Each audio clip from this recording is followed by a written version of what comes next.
Already, tomorrow is the first day of school for several local districts, and heading back to class can be a little stressful for students, for parents.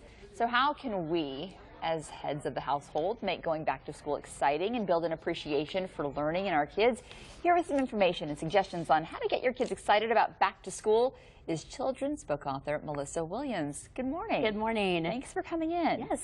Now, a lot of students have already gotten their school supplies, but for those of us making the last trip out today before tomorrow, what suggestions? Yes, we want to make sure that transition is positive. And, you know, some kids, they are ready to go back to school, and others would like to stay at home with their parents for the rest of the year. So regardless, we want it to be in a positive association. So going back to school with school supplies, make that a really fun outing and a big deal, and let them break into those school supplies when they get back home. Maybe start a project on something that they would like to learn about at school. If they were the teacher, what would they learn about in this new grade? And put together a booklet with those new school supplies. You know, and if you're able to do it, I like to let them get like a spare, if they have a favorite thing that they're getting for school, let them get an extra one for at home or something like that. Exactly.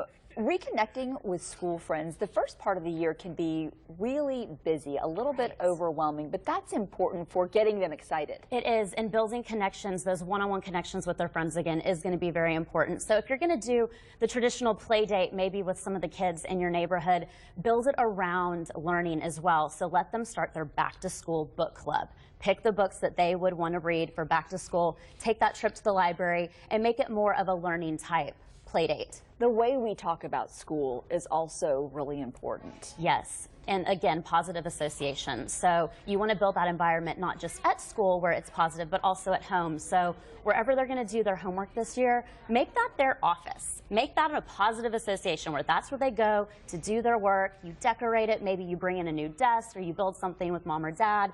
But again, make sure that that is the area where they know this is where I get to do my stuff. And it should also stay, I'm guessing, organized. Yes, yes. Organization is going to be key. And to just create those habits where they know this is where they go to do this. Also, getting back on that sleep schedule. So it's going to be important to have them have enough rest, but also if they're on electronics, it's kind of hard to get back into that zone.